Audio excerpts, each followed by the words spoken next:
नमस्कार दोस्तों, मेरे चैनल में आपका स्वागत है।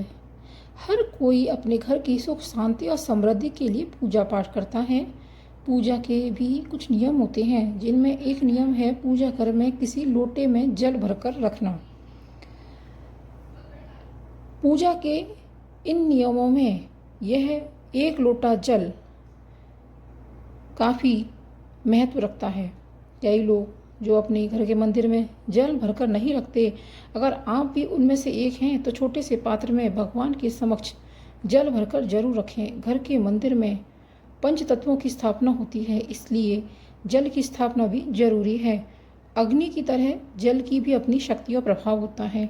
जिस तरह हम अपने इष्ट देव के समक्ष दीपक प्रज्वलित करते हैं, उसी तरह रोज जल को भी स्थान देना चाहिए। वास्तु के अनुसार घर में पंच तत्वों का संतुलन होना काफ़ी जरूरी है। पूजा के पूर्व हम जल से भगवान के विग्रह को स्नान कराने के बाद उनकी पूजा करते हैं।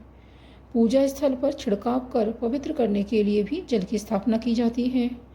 पूजा स्थल पर जल के देवता वरुण देव की स्थापना करने के लिए भी जल भरकर हम रखते हैं और नैवेद्य अर्पित करने के बाद भगवान को जल अर्पण करने के लिए ही पूजा घर में पानी रखा जाता है। पूजा में शिव या अन्य देवताओं का जल अभिषेक करने के लिए भी जल का लोटा हम रखते हैं। जब हम आरती करते हैं तो उसके बाद आरती की थाली में थोड़ा सा जल लगाकर आरती को ठंडा किया जाता है। आचमन करने के लिए भी पूजा घर में जल की स्थापना की जाती है। तो जल का पात्र जो हम अपने घर के मंदिर में रखते हैं, तो उसके क्या नियम है, आज इन्हें ध्यान से सुनिए। पूजा घर उत्तर या ईशान दिशा में हो तो सीधे हाथ की ओर जल का लोटा रखना चाहिए। जैसे कि हमेशा जो वास्तु के अनुसार पूजा घर हमेशा उत्तर दिशा में या पूर्व दिशा में होना चाहिए। तो आपका मुंह जब पूजा करते समय उत्तर दिशा की ओर होगा तो आपको जल का लोटा अपने सीधे हाथ की तरफ रखना है। जल को तांबे या पीतल के पात्र में भरकर ही आपको रखेंगे तो ज़्यादा उत्तम रहेगा, क्योंकि तांबे का जो भी बर्तन है वह बहुत ही पवित्र माना गया है। जल के पात्र को हो सके तो प्रतिदिन धोकर साफ करके और फिर उसमें दोबारा जल भर के रखना चाहिए। गंदे लोटे में जल बिल्कुल भी नहीं भर के रखना चाहिए। जल में तुलसी के कुछ पत्ते डालने से जल शुद्ध और पवित्र हो जाता है। तुलसी वाला जल चरणामृत बन जाता है। तो आप तुलसी की 2 पत्तियां जल में जरूर डालकर रखें। लोटे में रखा जल अगले दिन कुछ कम हो जाएगा, तो जो बचा हुआ बाकी जल है उसको आप पूरे घर में छिड़क सकते हैं, पेड़ पौधों में डाल सकते हैं। यदि तांबे के लोटे में जल भरकर उसे ढककर रखा जाए तो उसे आकर आप खुद भी ग्रहण कर सकते हैं।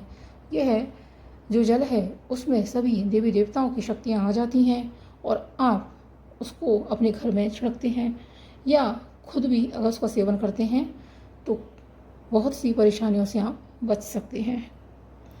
जल का पात्र जब आप रखते हैं तो घर में उसका जब आप छिड़काव करते हैं जल के पात्र का, तो नकारात्मकता दूर होकर सकारात्मकता घर में आती है। लड़ाई झगड़े नहीं होते हैं, इसका बहुत महत्व है। घर में जल के संतुलन से शक्ति, शांति, सुख, खुशियाँ, समृद्धि बढ़ती है। घर के लोगों में स्ट्रेंथ आती है, सुख आता है, खुशियाँ आती हैं और घर की सुख समृद्धि बढ़ती है। पूजा घर में पानी से भरा लोटा रखने से घर का जो वास्तु है वह सुधर जाता है। जल स्थापना जब आप करते हैं तो स्वास्थ्य संबंधी समस्याएं भी आपकी दूर होने लगती हैं। अगर आप उस जल को ग्रहण कर लेते हैं तो आपके जो स्वास्थ्य की समस्याएं हैं वह धीरे धीरे दूर हो जाती हैं। जल स्थापना के कारण अगर आप गृह क्लेश नहीं होने से घर के सदस्यों की उन्नति होती है। अगर आप घर में एक लोटा जल भरकर रखते हैं मंदिर में तो उससे घर में लड़ाई झगड़े होना बंद हो जाते हैं और हर सदस्य की व्यापार में, नौकरी में उन्नति होने लगती है। जैसे बच्चे हैं तो पढ़ाई में अच्छा करने लगते हैं। जल का लोटा भरकर रखने से मानसिक विकारों से मुक्ति मिल जाती है, मन शुद्ध होता है, पवित्र होता है। और ऐसी मान्यता भी है कि घर के बाहर मंदिर में यदि जल का पात्र भरकर रखते हैं तो इससे मूर्ति कभी चटकती नहीं है और ना ही टूटती फूटती है।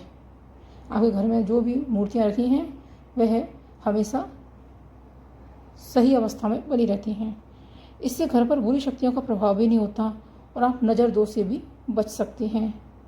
जल को शुद्धता का प्रतीक माना गया है, तो घर में फैली अशुद्धियों को यह दूर करने का काम करता है। तुलसी से युक्त जल पीने से व्यक्ति निरोगी बनता है। जब हम पूजा स्थल को शुद्ध करते हैं तो देवी देवता प्रसन्न होते हैं। तो आप 1 लोटा जल अपने घर के मंदिर में जरूर भर के रखिएगा दोस्तों, और इस जल के जितने भी फ़ायदे हैं आप एक बार करके ज़रूर देखिएगा और उनका लाभ लीजिएगा। वीडियो मेरा पसंद आया है तो इस वीडियो को ज़्यादा से ज़्यादा लाइक कीजिएगा, शेयर कीजिएगा, और चैनल पर नए आए हैं तो चैनल को सब्सक्राइब अवश्य कर लीजिएगा। मिलते हैं एक नई वीडियो के साथ। धन्यवाद।